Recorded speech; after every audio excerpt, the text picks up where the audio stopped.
Pokemon has gone through many changes in the last 10 years. Nothing too radical, but small and significant ones. Hello everyone, and welcome to my secret base. My name is Edster, and in today's video, I will go over some changes Pokemon should make in future games. Before I begin, please take a few seconds to like, subscribe, and to turn on those notifications.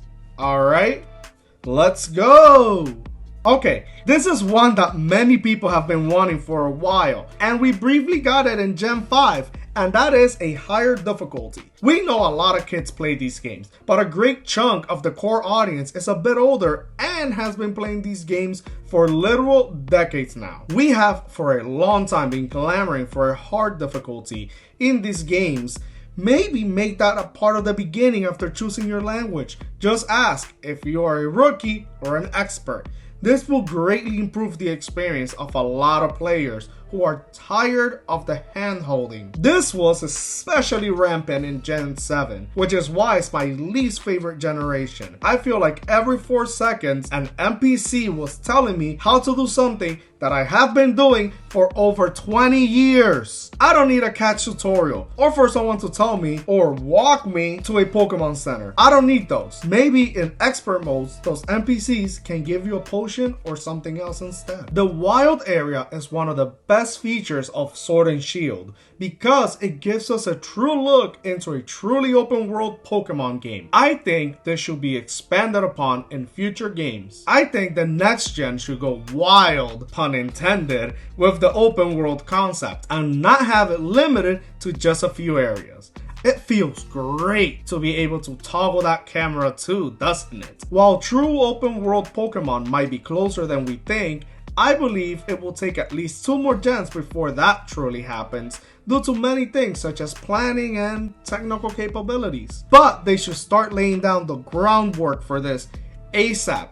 The wild area was an experiment, the Crown Tundra and Isle of Armor were a test. The upcoming Gen 4 remakes will probably be where they apply their learnings. Perhaps they could make it that most routes are similar to the wild area. Maybe they let us carry our Pokemon out of our Pokeballs again. How is that not a long-standing feature already? The idea of regional variants is one of the best ideas to be put forward, and I think in the future we should get variants that, let's say, are not only different types but may have different stats, higher or lower. This is a quick one, but I think it's one that we will likely see at least once in the future. One of the biggest controversies in Sword and Shield is that the whole National Dex situation. This is because they decided not to include every Pokemon from the get-go, and even right now, not every Pokemon is available to be used, even after 2 DLCs. I will be honest with you, I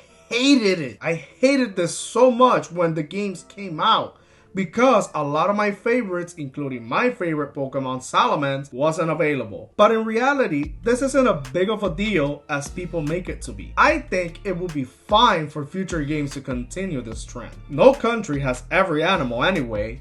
Honestly, they could counterbalance this by increasing the amount of new Pokemon per region when a new generation comes out. You know, just make a lot of those Pokemon good Pokemon. This is a change that affected Gen 3 as well, and it's one that they should stick with because it'll make people think outside the box when creating teams and allow other Pokemon to shine. This is one that some people want and others don't. I'm a big fan of turn-based RPGs, so I definitely wouldn't care if the battling system stays the same. However, if done right, I wouldn't mind some changes either. Let's be honest, the biggest changes to the battle system were made in Gen 3 with the rehaul of the stats and the addition of abilities. If the battle system changes, I wouldn't want to be a complete overhaul.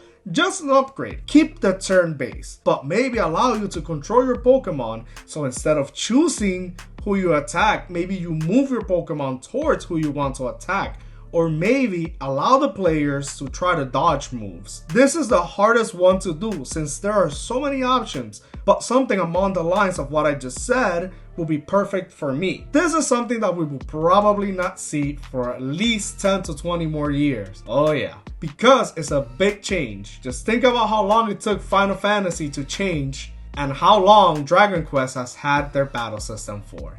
Well, that is all for this week. What other changes will you like to see in future Pokemon games? Will you prefer games not to change that much?